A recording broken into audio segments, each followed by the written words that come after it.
In this final lecture of the quarter, we're going to conclude our survey of the periodic table, and we'll be discussing groups 7A and 8A, which are the halogens and the noble gases.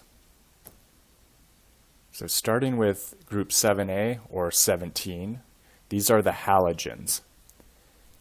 And the ones we're probably most familiar with, they're very reactive, and so they make a lot of compounds with other elements, and so we've seen lots of examples of this throughout the year. The ones we're really familiar with are the ones that are pretty common: fluorine, chlorine, bromine, and iodine. There's also this one, astatane, AT, and it's quite a bit different, more rare, and actually radioactive too. So in general, we don't really see many examples of it. They're all, at least fluorine through iodine, are diatomic molecules. Fluorine, chlorine, and bromine are all gases. Iodine is technically a solid at room temperature.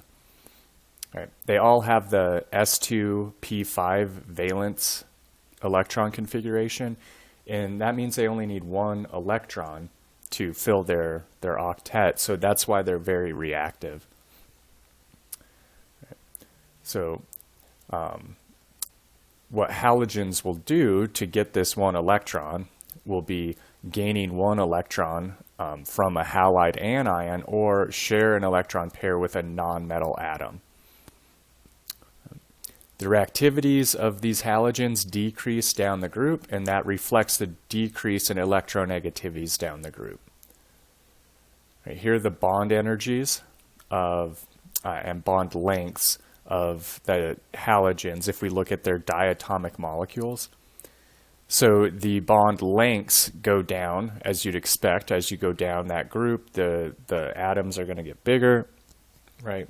The bond energies, it's pretty interesting, from fluorine to chlorine actually goes up, and then it goes down as you'd expect. If you're getting a longer bond,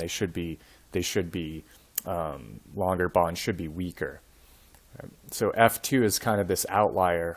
The bond is weaker than expected since the lone pairs on the small fluorine atom repel each other more than the lone pairs of the other halogens. So this is a case where you get so small, the fluorine atom so small, that these lone pairs on the fluorine atoms are repelling each other, and that actually makes the bond weaker. F2, most reactive halogen, and I2 is the least reactive halogen. And again, we don't really consider the AT. Right. Halogens oxidize many metals and nonmetals. The reaction with H2 is a characteristic. So you have your halogen, diatomic halogen, plus H2, and you get H, the halide of that halogen. So if this was a chlorine, it'd be Cl2 plus H2 goes to HCl. Halogens undergo disproportionation in water, right? And so we've talked about that before. Let's just say this X2, just a general halogen, its oxidation state would be 0 in X2, and it reacts, if it reacts with water, it produces HX and HXO. Right, so the halogen here would have, it's bonded with hydrogen, it would be a -1 oxidation state here.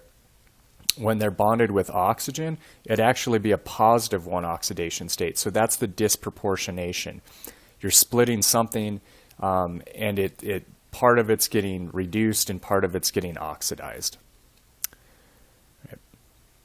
In aqueous base, the reaction goes to completion to form what are known as hypophthalates, and at higher temperatures, halides. Okay. Probably not super important for this class, but they just have a greater number of oxygens on them. Right. The relative oxidizing ability of halogens is shown here. So the oxidizing ability of the diatomic version of the molecule increases as you go up. The reducing ability of the anion increases as you go down the group. And you did a lab like this. I'm pretty sure you did a lab like this, at least at some point in the chemistry series, right? Where you took a one halogen that's in solution and another that's diatomic. You mix them together and you see if there's a displacement reaction. So in this case, Cl2 is a stronger oxidizing agent, right? It's higher up there in the group than iodine, I2. So it will displace it, the I minus ions in solution. And that's why you get this change in color, because now I2, it's going from I minus in solution to I2 that comes out of solution, so you get that color. Halogens also can bond with each other to form interhalogen compounds. The center atom will have the lower electronegativity and a positive oxidation state. Interhalogens illustrate a general principle of oxidation states. Odd number groups exhibit odd number oxidation states, while even number groups exhibit even number oxidation states. And that's because when bonds form or break, 2 electrons are involved, so oxidation states generally will change by 2. So our example here is I2 plus F2. They both are 0 oxidation states in their normal elemental forms. When they mix to form this interhalogen molecule, we have IF, right? And so now iodine, it's less electronegative. It's bonding to more electronegative fluorine. Iodine will have a +1 oxidation state. Fluorine will have a -1. Right. If we can go further and add more fluorines to the iodine, right? Iodine can have an expanded valence, so we can add more fluorines to it. So fluorine here, if it has IF3, now iodine becomes a +3. Right? So we kind of skip that +2 state. And that, again, these are in a odd numbered group, so they tend to have odd number oxidation states to them. Right, and here's just an example of how sulfur's in group 6A, and it tends to have even number oxidation states. So here are some interhalogen compounds and the shapes you can have. Right, you can have linear, very simple. You just have one of each halogen. In this case, it's chlorine and fluorine. You can have a case where now on your chlorines, you've added 3 fluorines to that. Right, and remember, you still have those lone pairs on the central chlorine, and that will give you this T-shaped geometry. Square pyramidal if you have, in this case, bromine F5. And then finally, you can have pentagonal bipyramidal, which is a geometry we really haven't seen before, but it's sort of like trigonal bipyramidal, except now you have an extra 2 atoms bonded here in the center, and this is IF7. So, you know, a very large, complex sort of molecule formation here. Right, chlorine oxides. Chlorine can form and does readily form oxides. Here are a few of them. Their structures, don't really need to know the structures. We just need to know that chlorine readily forms oxides. Okay. The other halogens do as well, especially bromine. Iodine and fluorine, iodine still does, but really fluorine, there's only one main oxide that it forms, right? Oxide formation we generally think of as being chlorine and bromine for the most part, right? And so this is how you would name the acids, the oxoacids, hypohalous, that's what we would term the halogen name there. So if it's fluorine, it'd be fluorous, chlorine would be chlorous. Right, so we'd have, let's just use chlorine as an example.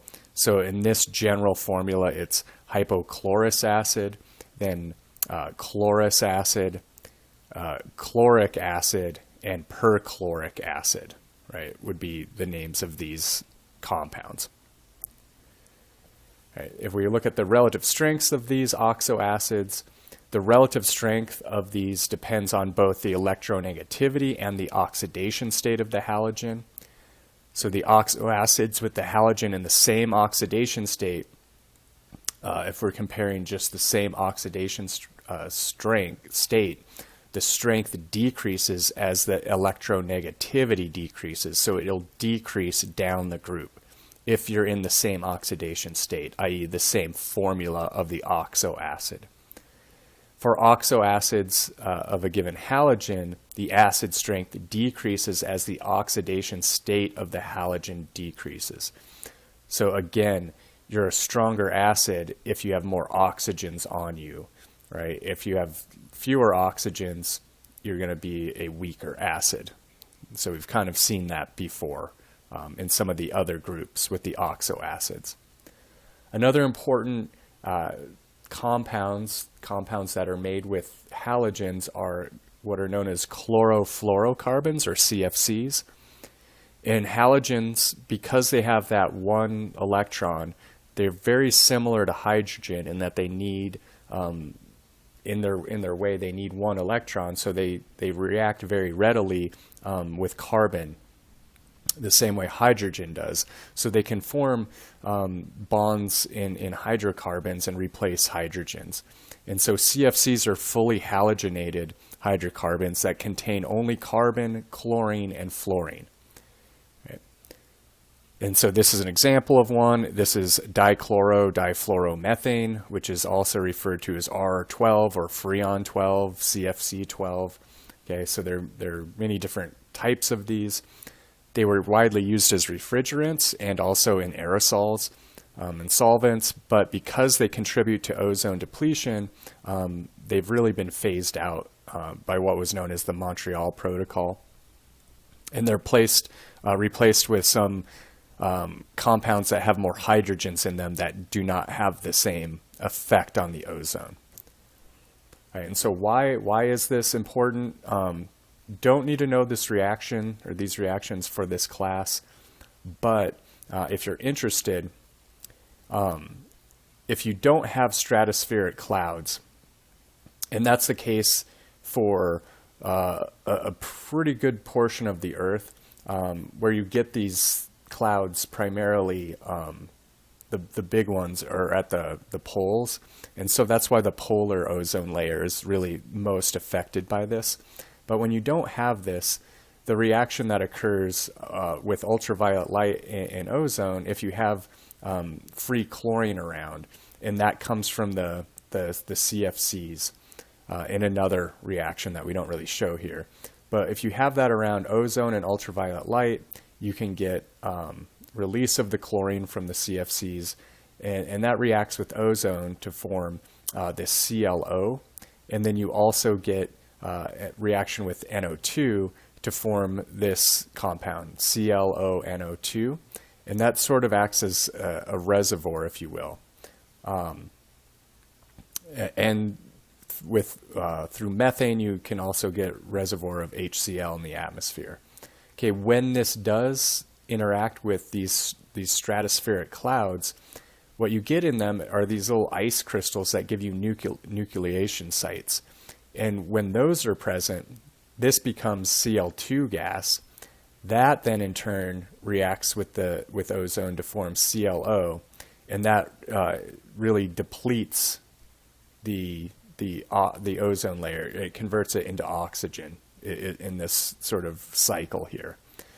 Okay, so that is not good because you need the Earth really needs that ozone layer up there to help block ultraviolet light from reaching the surface. If that wasn't there, we'd be exposed to much more harmful ultraviolet radiation. Right, so did the Montreal Protocol work? Short answer is yes. You can see here they're tracking the stratospheric levels of CFCs, or chlorine, and you can see that right around 1990, mid-90s, it kind of reached a peak. Okay, and so that protocol was put in place in 1989, so right around here. Right? It continued to go up a little bit after that, but then it started drastically going down. And so, and these lines are sort of projected here. Right? This is an old study, obviously. So they're predicted to go back down to, pre 1980 levels. Might not seem that great, right? Because it still hasn't happened yet, but probably should have shown a better picture of this. There have been much more recent pictures taken of the actual ozone above the poles, and that is looking like it did, 40, 50 years ago. So that it's clear it is working. So an example of something that man can change for good when he actually puts his mind to it. Okay. Something the opposite of that, a bad example of what man can do, is actually using these halogens as chemical weapons. Right? The use of toxic chemicals as weapons dates back thousands of years, but the first really large-scale use of chemical weapons came during World War I. And they became really able to use these chemical weapons because of the nature of that war. It was fought in trenches. And so being in a trench kind of lends itself to being attacked by these gases. The first one used was chlorine by the German military. Chlorine is a powerful irritant, and what it does is it kind of gets in your nose and eyes and throat, and it in a sense burns the inside, those mucous membranes, and then you get like a lot of kind of liquid and gunk coming out from that. In a sense, what you do is you die by drowning on your own fluids. In a sense, it's pretty gross. All right, so the German chemical companies BASF, Hoesch, and Bayer, which formed this IG Farben conglomerate in 1925. These are the companies that made chlorine, and it was at a byproduct of one of their manufacturing processes. And so in cooperation with Fritz Haber, and you might remember that name, they began developing methods for discharging this gas against enemy trenches. Right? And so Fritz Haber, we've talked about before, he actually won the 1918 Nobel Prize for the Haber process, which was actually, very extremely important process to fix nitrogen to make artificial fertilizers, which helped the world, helped grow more crops and feed more people. But then he actually was responsible for something like this, which was, very, very damaging and destructive.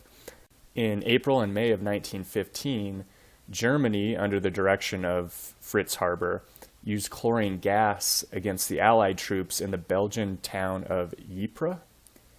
So this Ypres is how you pronounce that. It's kind of a weird pronunciation for English speakers, but yeah. So that was the first use of a chemical weapon in World War I. They didn't stop there, though. Chemical weapons were developed from that. So chlorine was not as effective as the Germans had hoped, so others were developed. One was phosgene, and it's a carbon with a ketone oxygen and attached to two chlorines. When this reacts with water, it produces CO2 and 2 moles of HCl, hydrochloric acid. So you can imagine if you breathe this in, you have a lot of, sort of moisture, water inside your lungs. It's going to do this reaction and produce CO2, which, in a sense, would kind of make the oxygen go away and help asphyxiate you. And then also HCl, which would burn the inside of your lungs and nose and throat. So pretty bad stuff. And there was also mustard gas, which you've probably heard of, which has this chemical structure, right? Also containing chlorine. Well, Germany used an estimated 18,000 tons of the stuff. They weren't alone, though. France, United Kingdom, United States all used some as well and had some on hand. So Germany was really not alone. You know, all sides were involved in this. If we look at the family portrait of the halogens, right, they follow this nice trend, decreasing electronegativity, decreasing ionization energies as you go down that group. You know, very easy to think about and to follow that trend. Gases, diatomic gases for the first three, a solid for that iodine, and then the other two in this group are really very, very rare. Okay, so they're, in this case, in this figure, they don't even have pictures of them, so you don't really need to worry about those, right? And that bottom one was observed in experiments in 2010, so it's, you know, not really something man-made. Don't need to worry about it. Okay, the last family we'll talk about are the noble gases. Okay, most of you probably know what the noble gases are. They have a full valence shell, so S2P6, right? Because of that, they are the least reactive elements in the table, right? They are helium, neon, argon, krypton, xenon, and radon. Okay, the first four here are shown in what are known as neon signs. So that's one thing that they can be used for, is to put in evacuated tubes, and you pass an electrical current through them, and you get light given off at certain wavelengths. Okay, and we all know what radon is. It's that radioactive gas. Okay. These are the smallest elements in the respective rows. They have the highest ionization energies, right? They have a full octet, so it's really hard to pull electrons out of them. Atomic size increases down the group, and ionization energy decreases. The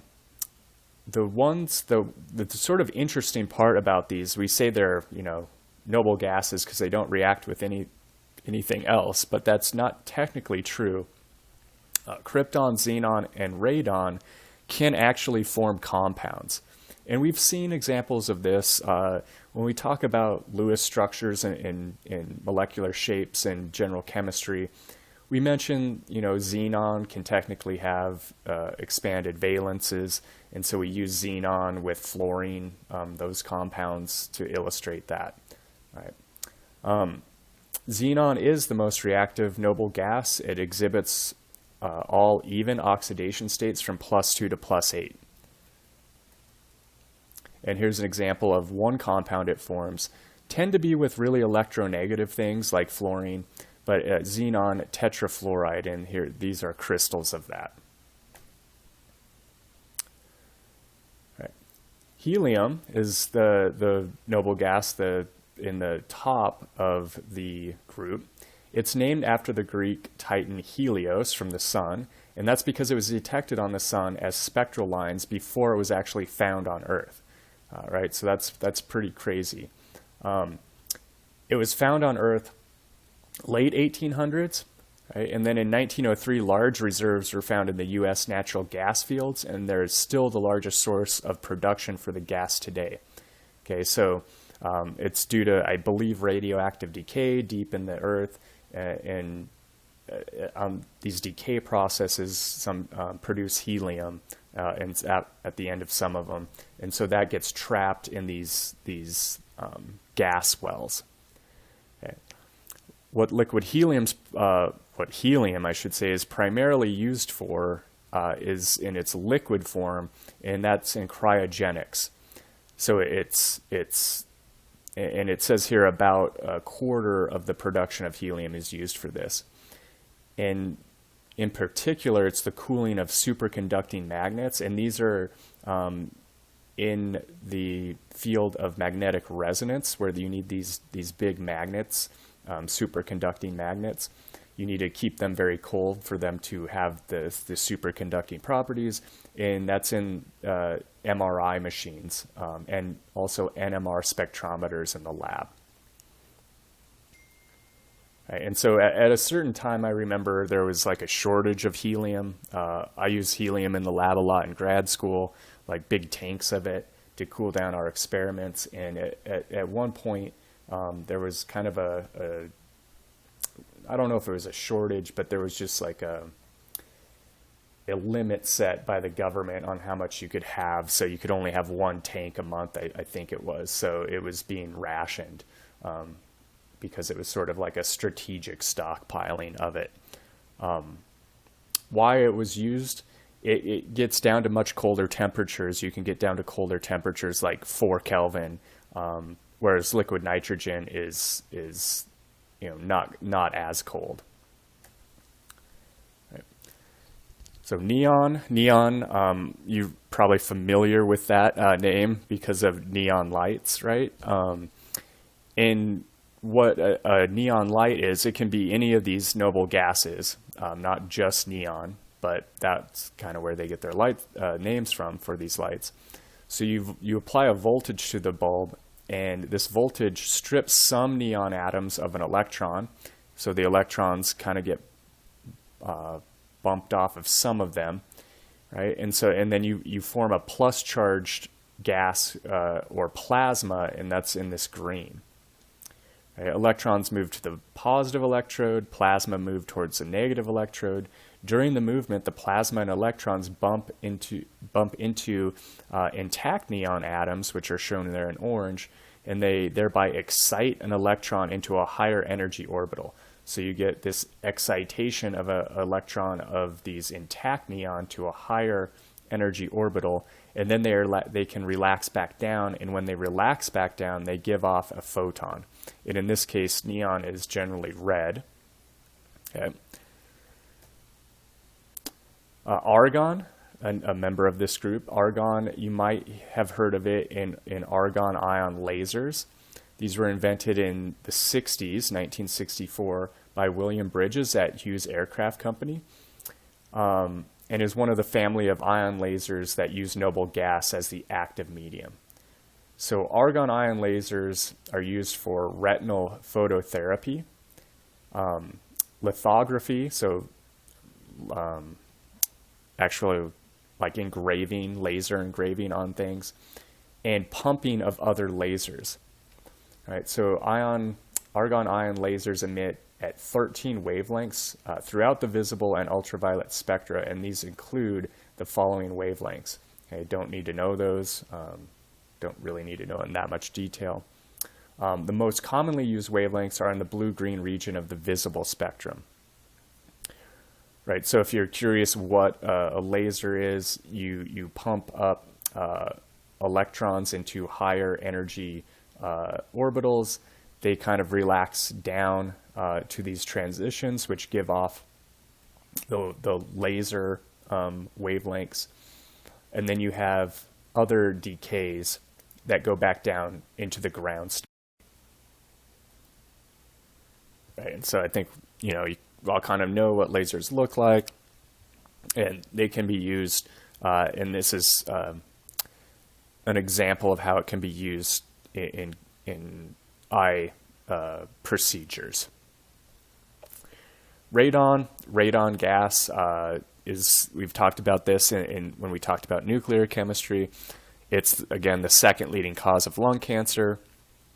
And there are some areas in the U.S., especially in the Midwest, that are very high in radon because of the soil, the elements underground there decay and produce radon as part of that decay. All right, so here's our family portrait. The electronegativities, we really only have them for krypton and xenon measurements. The other ones don't readily form compounds, so it doesn't make sense to give them electronegativities. Ionization energies are shown, and they follow that trend decreasing as you go down the group, right? And their pictures here are all shown in that sort of neon sign in light bulbs, and you can see they have characteristic colors to them, right? And then radon here is just shown as a mass spectral peak because again it's a radioactive gas. All right. So that concludes our discussion on the survey of the periodic table. Again, not going to need to know all the details for this class, but I thought it's you don't necessarily you don't have to memorize all the uses for bismuth or antimony or anything like that. This is really just to give you an idea of what some of these elements are used for and some of the chemical reactions they undergo. But really just trying to scrape the surface here and not go into too many details. Okay. So hopefully you learned something this quarter, especially towards, we cover some pretty interesting topics and not necessarily ones that you're going to use in your everyday life, but hopefully it just gives you a better understanding of the world and of chemistry in general.